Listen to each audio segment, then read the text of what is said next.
are you wearing? Okay, I'm wearing, what am I wearing? I'm wearing Kaufman Franco and Martin Katz earrings. Shoes? They're actually Steve Madden. Underwear? NA. And that is a statuette. It does kind of go really well, doesn't it?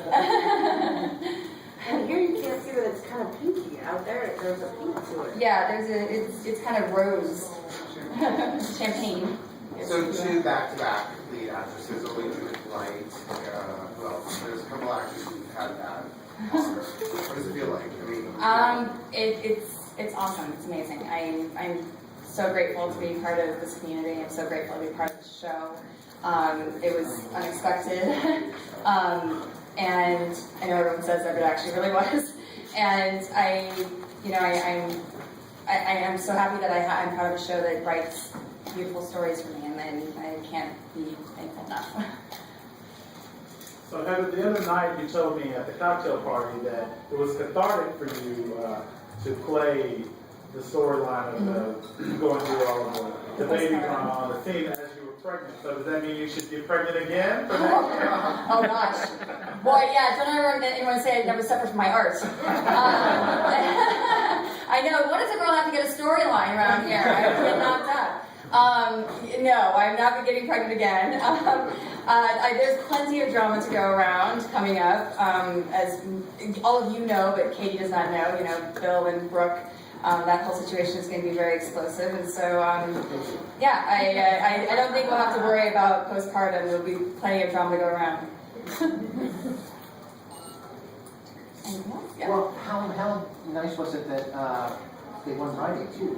Yeah, no, it's been a good night for me and directing. Yeah. And of course Scott. I don't know if they announced younger lead or not, but yeah, I'm super proud of our show. I think we've had a really good year, and I'm proud of Daytime. I mean, honestly, if the feeling from last year compared to this year is just night and day. I mean, last year was kind of this like, oh God, things are being canceled, and what's going on, and what's our future going to be like? And this year, I really feel like there's been a resurgence, and our show's doing really well. Our numbers are up, our demographics are up, and I think that people realize that there's an audience for this type of entertainment, and I'm super stoked about that.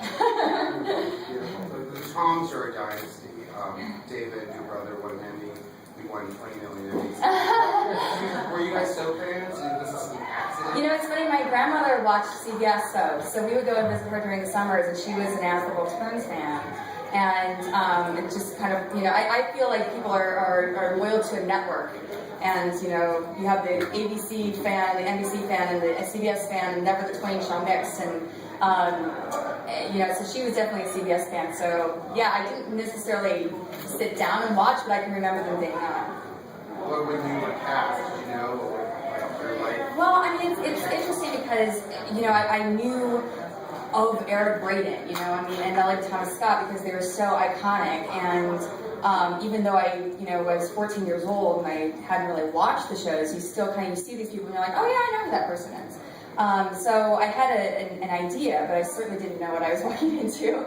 And I certainly didn't think that I would be here 23 years later, so yeah. What did she think about it when you got the part on Bold and Beautiful? I mean, what did she say? She must be shocked. Yeah, she loved it. She actually didn't get to see me do Bold and Beautiful, but she was alive for me to do Young and Restless. And yeah, so I mean, she loved it. It was awesome. What was it? You won so many Emmys. This is the first time when you did your first coach interview on camera. On stage. What was that experience? Oh, I felt like someone had set me on fire. All I could think about was like, please, I got up here without successfully falling out of my shirt or my dress, so please, just get me off the stage so I can do a check. And and so I honestly don't even remember what I said. So hopefully I was coherent. Heather, you mentioned about the state of Daytime. Where do you think we'll be this time next year? I think it's going to get better and better. I mean, I like I said, I feel like there's an audience for this type of entertainment, and it's an audience that can't be easily swayed to something that that doesn't resemble a daytime drama. And so I feel like our numbers are growing, and I think that our future looks good. I'm excited about it. You've had so many amazing performances. Amazing. Is there one that when you die you'll think of gonna die. No, I know that they keep on having the younger actresses come out and be like, these old ladies, we look up to them, these old actresses. Even today, when you like close your eyes and go, you know, like, that was the moment that I'm most proud of. Which one? And honestly, you'll have to ask me years from now, because my goal as an actress, and it's always been my goal, is to continue to grow and to change. And I think, you know, I hope to keep doing that.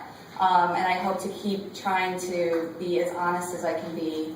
And so hopefully there's bigger and better performances. It's a good answer, you're not asking my question. Which performance are you most proud of? Oh, as of right now? As of right now. Okay. Well, honestly, I have to say this postpartum story. I do. I feel like I was proud of my tape. It was an unexpected win simply because you just kind of, it's just law of averages. You go like, okay, we're not going to give it to me again. And but I was proud of my tape. I was proud of the work that I did, and I was really happy that he wrote the story the way that he wrote it and allowed it to be ugly and dark and hard to watch, because it should be. And so, yeah, like I said, I think that that's, as of today, that's it. Did it affect your motherhood? Because honestly, I was pregnant, and so my hormones were just crazy, and I'd drive to work and like sit in traffic and be like, it's the worst traffic I've ever sat in. And so I would get to work and like just cry all day long, and I'd go home and feel better. It was awesome. And I told Brad, I was like, please work me like up to the last minute. I do not want to sit at home waiting for this kid to come out. And you know, even like Lee Bell is like, what are you still doing here? Like, go home and have your baby. You know, so I thought it was completely cathartic. Like Katie abandoned her child. Did it affect you? You had your baby, you go, I don't know how Katie, even though postpartum is a disease, did it affect your motherhood when you finally gave birth and went, oh my God, I don't know how Katie could have honestly, you cannot explain what happens to you emotionally and physically having a baby. It is just not explainable, and unless you've done it. And I've had friends who have had everything from a little baby blues to full on like can't get out of bed depression. And I would say that you know, I didn't have like that crazy depression, but you have those days where you're just like, you feel like you feel like you're on drugs because your hormones are just crazy. And so it's like I couldn't look at Katie and go like, I can't imagine why she would do that. I mean, I didn't feel like that about my child, but I know women who have. So yeah. Well, you nailed it. Thank you. All right. Thank you very much.